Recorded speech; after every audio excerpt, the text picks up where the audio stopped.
Have you ever wondered whether or not your faith can be logical? If you're looking for a podcast with all the answers around your faith and logic to help you better defend your beliefs, then you've come exactly to the wrong place. But if you're looking for a show that's going to help you ask better questions to, I know the line, guys, I promise,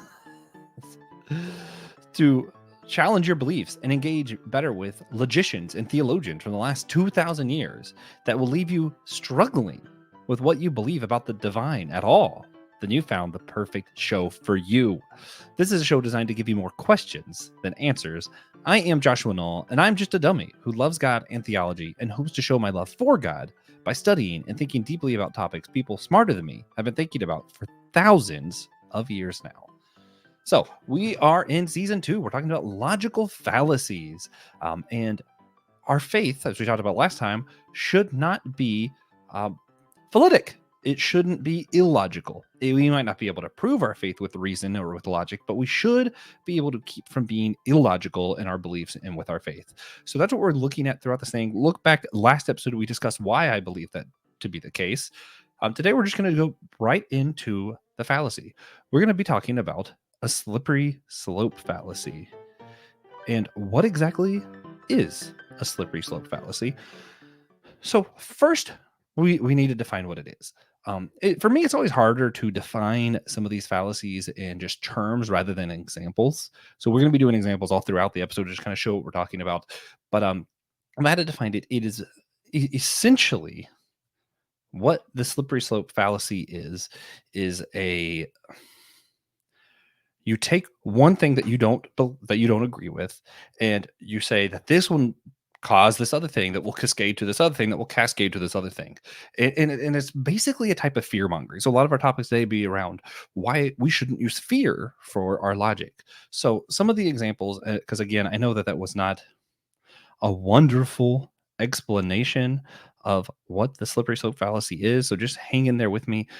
One that helps me is thinking of a parent who might be doing a great job at parenting. We don't know, who does not want to allow their child to have a candy bar and says, if I let them have this candy bar, then my kid will be fat. So that is an example of a slippery slope fallacy. That is not reasonable. Your kid very well could eat that candy bar, have really high metabolism, be fine.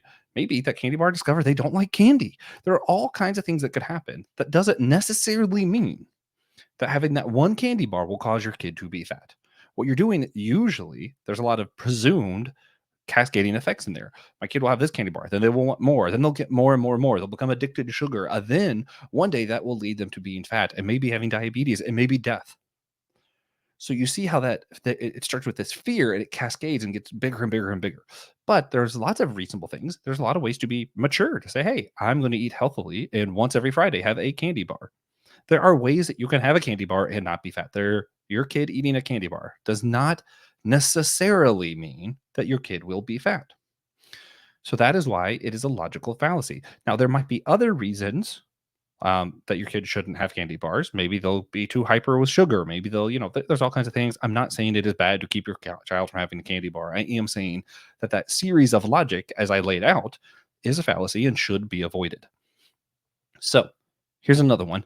Drinking age should be lowered. So that is an argument, and the argument against it sometimes is a bit of a slippery slope fallacy, sorry.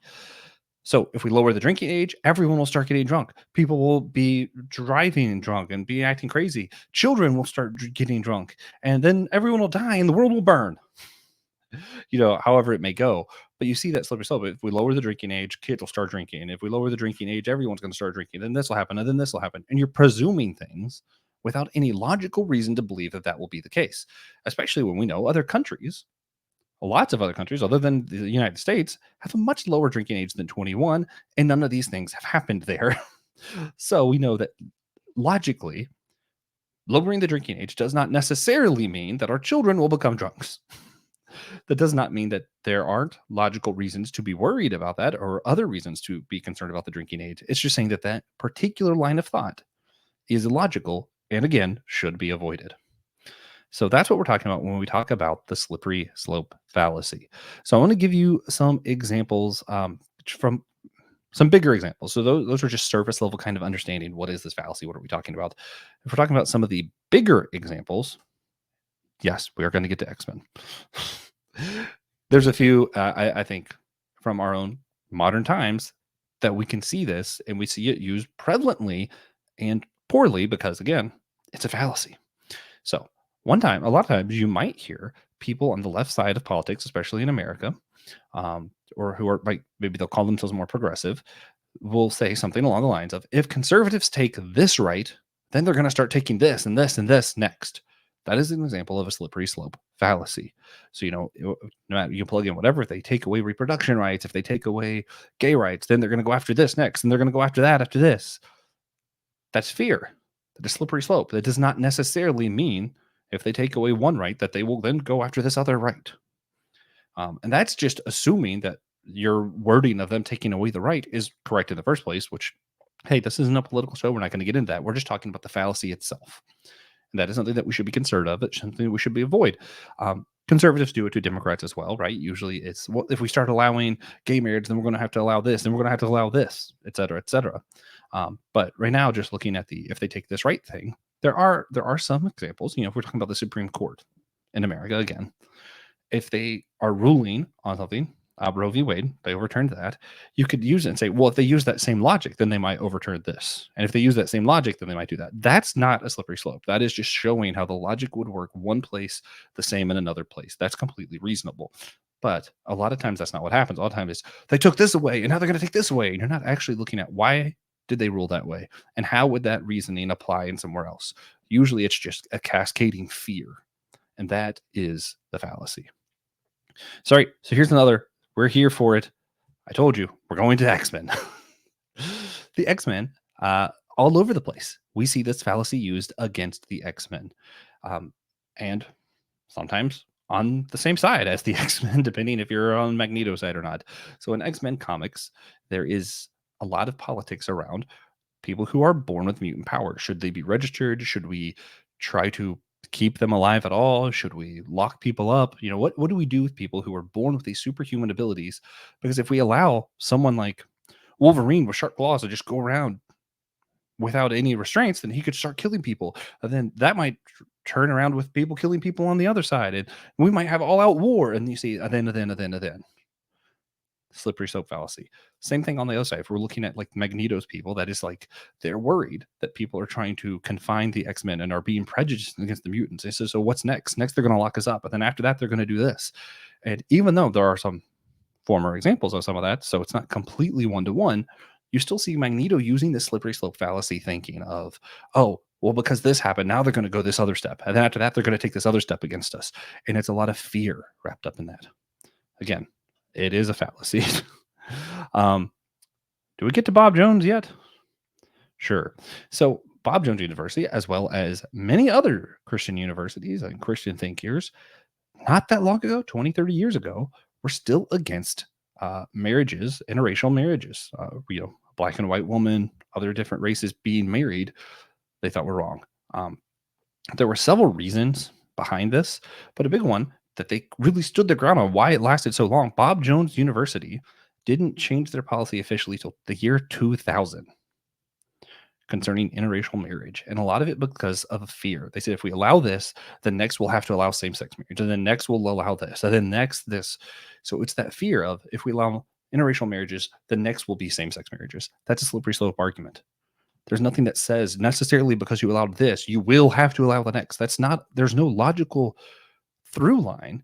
It's just a slippery slope.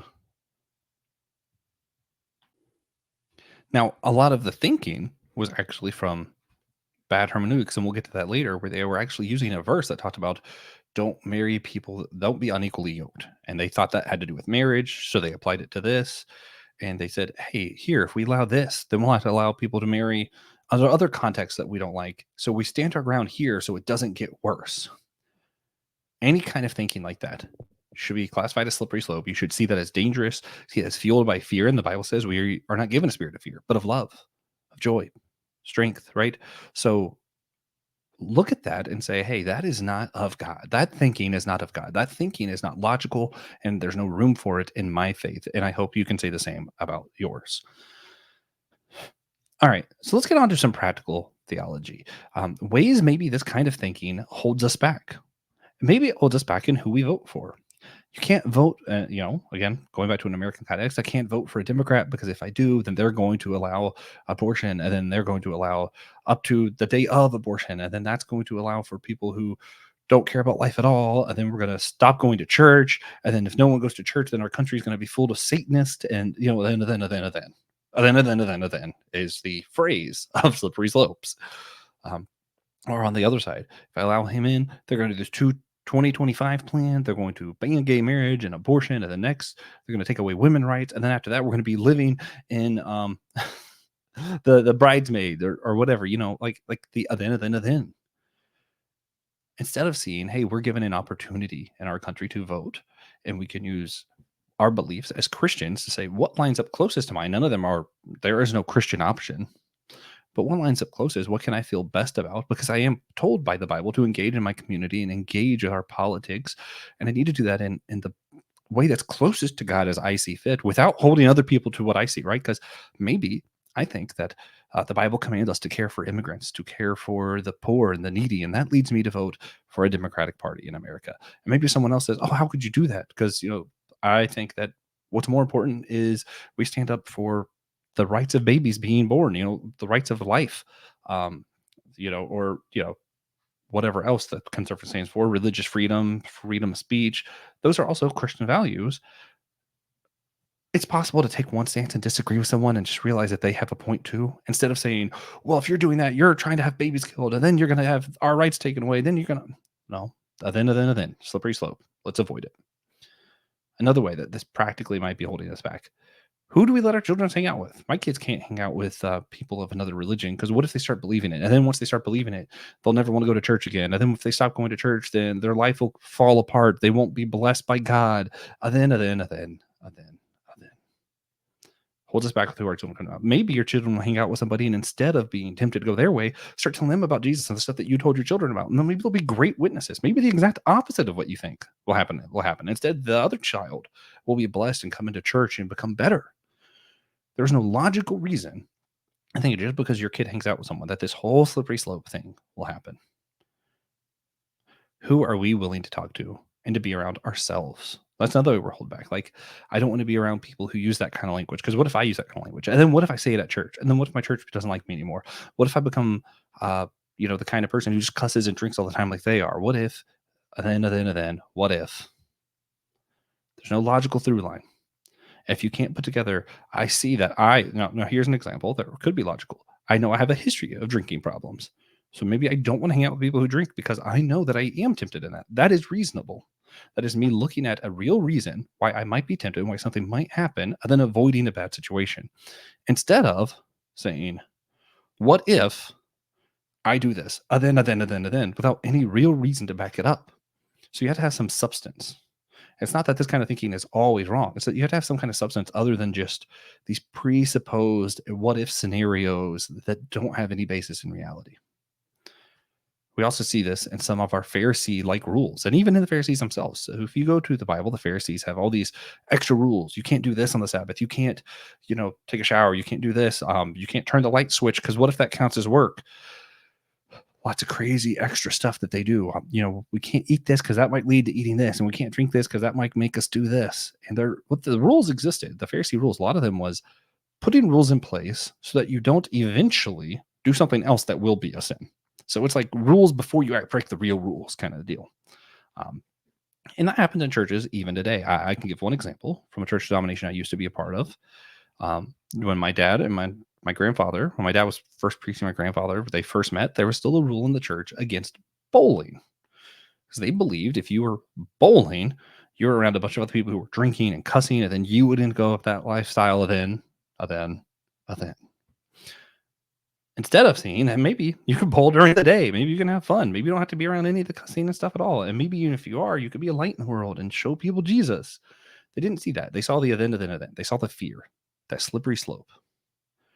My dad instead actually saw that bowling was a lot of fun and that there wasn't anything in the Bible about bowling, and he enjoyed it. And my grandfather eventually saw that my dad preached great and still bowled. So my grandfather went and found out he loved bowling. So That was an example of them discovering a slippery slope that created a rule in the church that they didn't need. Maybe someone did. Maybe someone couldn't be around a lot of stuff in Poland and they needed that rule. But my dad and my grandfather didn't need that rule. And it was based off of a logical fallacy. If we lose some of this logical fear, we can better live in and show the freedom and love of Jesus. The Bible talks a lot about how they're going to know us from our love for one another. They're going to know us because those who Christ set free are free indeed. Freedom and love are people are supposed to know the church, not by our rules, not by our fear, not by we're Republicans and not Democrats, not because we're Democrats and not Republicans, not because we defend these rights and not those rights. People are supposed to know us from our freedom, from our love.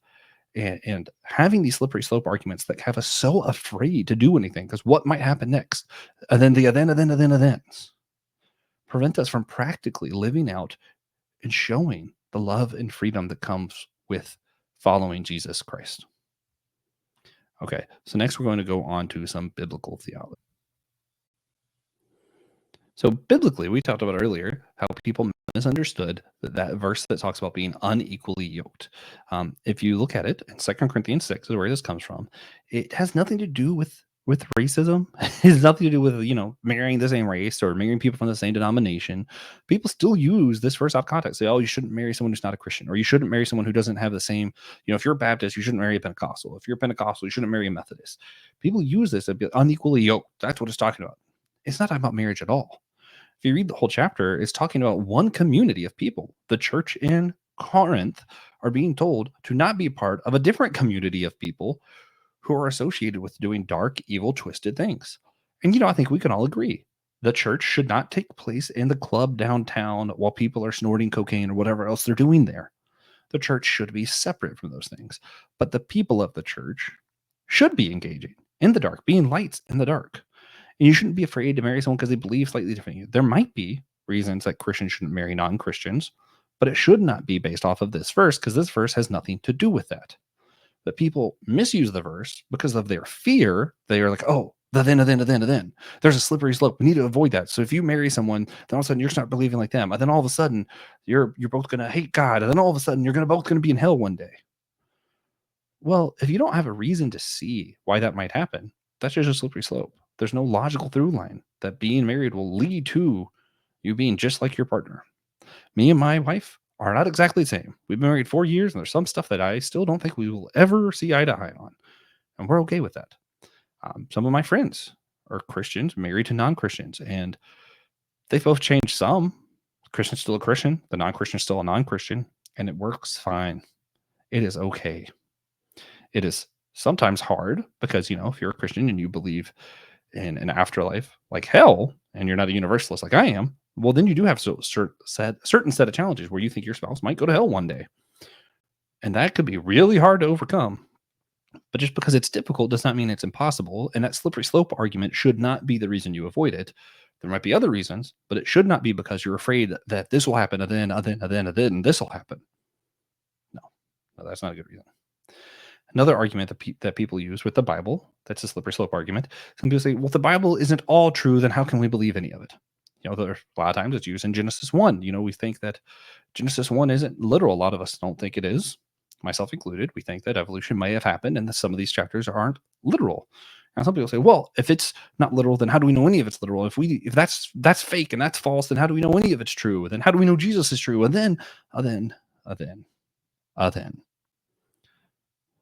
Hopefully you see where I'm going here. There's plenty of people who don't believe parts of the Bible, plenty of people who didn't have all the Bible. There's plenty of people who've literally only heard the gospel of Jesus, which means that all the other parts of the Bible could be false. They still heard what they needed to hear, and they loved Jesus, and they were saved. That's not a good argument to say that the Bible has to all be true. It's not a good argument to say that everything needs to be literal. Now, that does not mean that there aren't good arguments for those things, but that is not a good one. To say that if the Bible's not all true, if any of it's not true, then all of it could be not true. That's not a good argument. That's just a slippery slope. It's a logical fallacy. It's something that should be avoided. Okay. On to systematic theology. All right. If we allow people to believe this, to want to keep people from believing stuff other than what the church believes. So usually it'll be like, maybe the church is not for same-sex marriage. They're against same-sex marriage. And someone in the church is like, well, I think I read the scripture differently. Well, they want to disassociate from that person. They want to tell that person they're wrong. They want to correct them. And sometimes there's good reasons because, hey, the Bible says otherwise, and we think this is dangerous belief, whatever. But sometimes it's, well, we think if you disagree with us here, then later you're going to disagree with us about salvation. Or later you might disagree with us about the Holy Spirit. Later you might disagree with us about how the church should meet or how we spend our finances. And it's a bunch of what ifs. If you disagree with us here, what if you disagree with us in all these other scenarios? But a what if is not a logical connection. It's not a through line. It's not reasonable. Someone can disagree with you in one spot and still agree with you on all of the other things. There's no systematic reason to believe that they disagree here, they'll disagree other places. Now, we can turn this around though. If they don't agree with you on who or what God is, or if they don't agree with you about God at all, if they say God is not real, well, I don't think it's a slippery slope to say, well, then they might disagree with you about Jesus. Well, they do, because Jesus is God. If you believe that Jesus is God, they don't believe God is real, then you can kind of see logically they should not believe that Jesus is God because they do not believe God is real. But that is giving you a reasonable through line where you could see their reasoning and evaluate it case by case rather than saying, well, this thing, then. Use their reasoning, evaluate it for what it is, and then see if it can consistently still be applied to other things and whether or not the disagreement is only in one area or if you think it needs to be discussed because it could lead to other areas.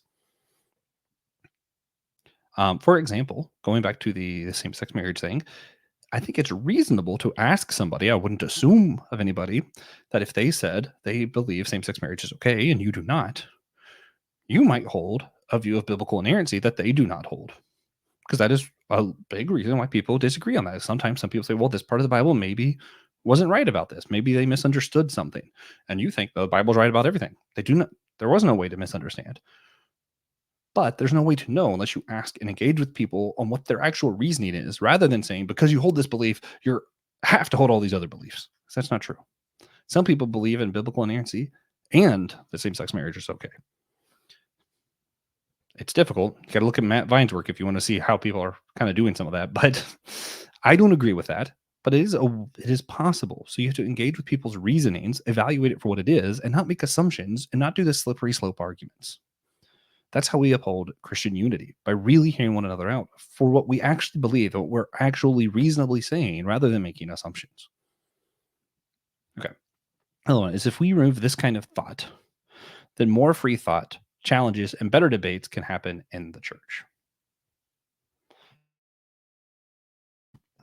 Sorry, that's not a slippery slope for you. That's me talking. I really do. I believe if we remove this kind of thought, if we remove the kind of fear that, oh, if they disagree with us here, then they're going to disagree with us all this other thing. If we remove that, then I think we'll have more free thought in the church. People who are able to actually challenge us, say, hey, man, I don't know if I agree with this part of the Bible. I don't know if I agree with you here. We're able to have these discussions and grow better as Christians because we're engaging one another for what we're actually saying. We're having open minds to see scripture for what it is, to be logical creatures of faith who love God, want to know him better, love him better, and love one another better by actually engaging with one another's thoughts, one another's real arguments, rather than making up what if scenarios. That's how we grow. That's how we challenge one another to be more like Jesus. Is by being able to see one another for what we are, our arguments for what they are, look at the reasoning behind it, not make assumptions, not assume a slippery slope, and attack that. Okay. After talking about unity, I'm going to talk about why Al Mohler is wrong about some things. Al Mohler is the president of the Southern Baptist Seminary. Yeah, Southern Baptist Seminary. I feel like I'm missing a word there. Doesn't matter to me. Christian Ashley, correct me in the comments somewhere. Christian Ashley goes to the Southern Baptist Seminary that Al Mohler is part of. He has a podcast. I don't want to tell you the day because you can look it up for yourself, and I don't want to be seen as supporting Al Mohler or his podcast. I do not support him. I don't support his thoughts. I think he probably is a Christian, but I think he is a Christian with a lot of flaws who maybe doesn't understand reasoning, and maybe he has a lot of room to learn about love. That's just my personal opinions. I don't not particularly fond of him. I do think he's a Christian. I just don't recommend him to anybody. But on one of his podcasts recently, He said that part of why the Methodist Church now is same sex affirming is because they started letting women preach. That is, in fact, a slippery slope argument. Say, because you let women preach, now you're going to start allowing same sex couples. And then who knows what's next? You're going to allow this, and then this, and then this, and then this. That is a logical fallacy. That is not a way to engage in our faith. It's not a way to engage with arguments of others. It's not loving. It's not logical. It's just completely unreasonable. Especially when he's talking about the Methodist Church, who's going through a split, and half of the church, who still allows women to preach, are upholding what their traditional view of marriage is. They are saying that marriage should be between one man and one woman. The other half is saying it shouldn't. And he's only focusing on half of it to make his slippery slope argument to try and use fear to keep other people from allowing women preachers because he doesn't agree with it. So he uses faulty reasoning to try to manipulate people to believing like he does. That's just my take. Maybe I'm wrong. Maybe he really believes this and just doesn't see the why he's illogical. I think he's smarter than that. I think he knows what he's doing. I think he's just being manipulative. Personally, that's just my personal opinion. He also has recently, we're going to go back to slippery slope arguments for a little bit, but while we're talking about Mohler, I also want to air out another grievance. He has used a straw man argument. Talked about straw man arguments last time. When talking about the other people's views on God's providence. So recently there was an assassination attempt on the president, Donald Trump, former president of the United States. And he's talking about how providence kept him from getting shot. And he says there's only 3 views of providence. And this is like in his view. He says there's only 3 views of providence. That's people like him who believe in total providence, something like deism, where salvation is impossible, or one where God picks and chooses when to intervene without taking any real responsibility. That's a straw man argument. So if you remember, straw man is when you misrepresent the other person's argument to make it easier to attack them. So he's representing one view where God isn't fully engaged, saying that's just deism. That's saying that God's completely hands off. There's a lot of people who believe, for one reason or another, that God does not directly intervene. And a lot of them aren't deists. A lot of them are Christians. A lot of them believe in salvation. They believe in salvation maybe differently than he does, but they still believe in salvation. The other one, he says, God picks and chooses when to intervene without taking any real responsibility. Well, I'm a friend of Dr. Tom Ord, who believes in a lot of this open relational thinking, who believes God isn't all powerful. And because of that, he believes God works with us to see love done in the world. So it's not that God's picking and choosing, but rather it's the idea is that God works with us. And if we choose not to work with God, then God cannot work with us to cause love to occur in the world. Not saying that I agree or disagree with Thomas Ord, not saying I agree or disagree with Al Mohler's view on providence. I am saying that the way he framed the argument is a straw man argument where he misrepresented the other sides to attack their beliefs. That's not how it works. It's illogical. Again, it's unkind and it's unreasonable. So that's my view on some of what Al Mohler's been saying recently. If you also want more logical fallacies, listen to Al Mohler more. He uses at least once a day, in my opinion. But I could be wrong. I try to be kind. I'm not a big fan. That's all. But on to historical theology. We're going to talk some about that.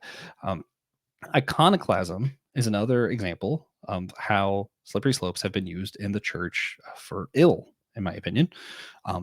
There was big attacks on iconoclastic use, which is the use of images in worship. Usually, these kind of icons that represent something. The icon itself, and we talked about this on Whole Church once. If you go back, maybe I'll put a link down below. Father Jonathan talked a lot about the use of icons in the Greek Orthodox Church. But different parts of this image, like what you're seeing on the screen, represent something else. It's saying something different about, in this case, Jesus, but a lot of times it's saints. A halo might represent one thing. Being bald represents something. Having a patch of hair in one spot represents something. What they're doing with their hands represents something. And it was originally used for people who couldn't read. These images were telling them something about their history, about the Bible, about Jesus that they couldn't get otherwise because they couldn't read. And these uses of images were powerful, and they still are powerful today for people who are able to connect with them and experience the divine, maybe in a way different than we're used to. A lot of people might just be used to song and worship or reading the Bible, but there are other ways to engage with the divine. But there have been attacks in the history of the church against iconoclastic images, Usually, it's a fear that this use of image, that the image itself will become what's worshipped rather than helping others worship. So the fear would be seeing this image and I'm worshiping and I'm praying to the image rather than seeing the image and learning something about the divine, something about God, something about these saints and using it to enhance my worship. I could start worshiping the image itself or the statue itself. A lot of times, statues are also used. And some of this other types of worship where you're thinking about and learning about things in ways other than just words and song. But that undermines a lot of the reasons images are used in worship. A lot of it has to do with learning. A lot of it has to do with seeing what our history is and learning from the way the picture is laid out. It has nothing to do with worshiping the image, right? So logically, you can't say because there is an image, someone will worship that image.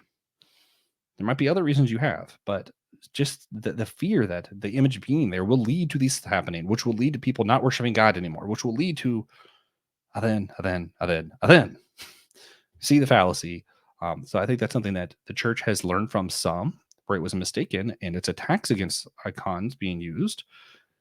And some churches still have icons. I think it's a good thing to have. At the very least, I hope that our fellow Protestant brother and sisters will not attack churches who have icons because you think they're worshiping the image. It's not what's happening. It's just a slippery slope argument that was used once upon a time in church history where we were mistaken. And I hope that we've learned from and can move past that. So that's that. That's our slippery slope argument. And now, you guys know I like to end our show with 3 takeaway questions, not ask actions. That's not what the show is about. We're not here to give you what to do. We're not here to tell you what to think. We're here to give you questions to think about deeper.